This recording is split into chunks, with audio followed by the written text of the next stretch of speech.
Bank Indonesia memiliki peran yang sangat penting dalam mengendalikan laju inflasi di Indonesia. Sebagai bagian dari mandat utamanya untuk menjaga stabilitas nilai rupiah. Inflasi yang tidak terkendali dapat mengganggu daya beli masyarakat dan stabilitas perekonomian secara keseluruhan.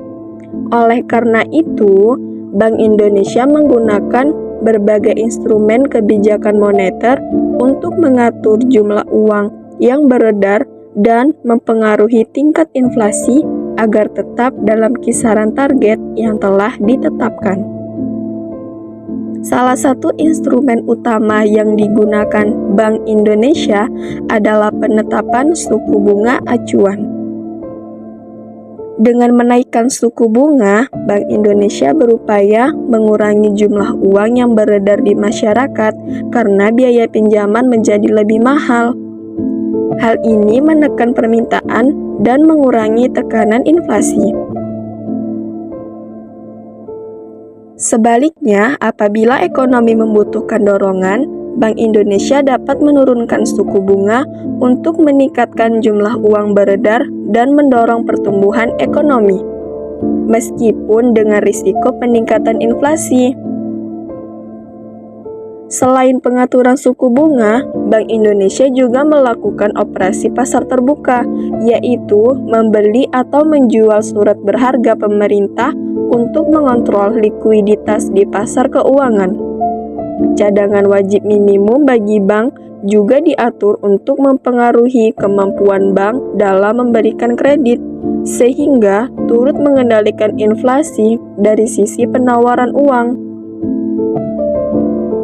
Bank Indonesia juga menjalankan kerangka kerja yang dikenal sebagai Inflation Targeting Framework atau ITF sejak tahun 2005. Dalam kerangka ini, Bank Indonesia menetapkan target inflasi bersama pemerintah untuk periode tertentu, biasanya 3 tahun ke depan.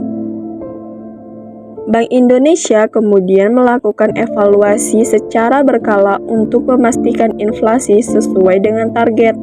Koordinasi lintas lembaga, seperti melalui Tim Pengendalian Inflasi Pusat atau TPIP, dan Tim Pengendalian Inflasi Daerah atau TPID, membantu menyelaraskan kebijakan moneter dengan kebijakan fiskal dan sektor lainnya dalam rangka pengendalian harga. Selain kebijakan teknis, Bank Indonesia juga menjalankan komunikasi kebijakan yang transparan dan jelas kepada pasar dan masyarakat untuk membentuk ekspektasi inflasi yang stabil. Hal ini penting agar masyarakat dan pelaku usaha dapat mengambil keputusan ekonomi yang rasional dan mengurangi ketidakpastian pasar yang dapat memicu inflasi. Secara keseluruhan, peranan Bank Indonesia dalam pengendalian inflasi meliputi penggunaan instrumen moneter secara strategis dan koordinasi dengan berbagai pihak, yang bertujuan menjaga inflasi pada level yang sehat. Dengan mengendalikan inflasi, Bank Indonesia berkontribusi pada stabilitas ekonomi makro yang mendukung pertumbuhan ekonomi berkelanjutan dan kesejahteraan masyarakat Indonesia.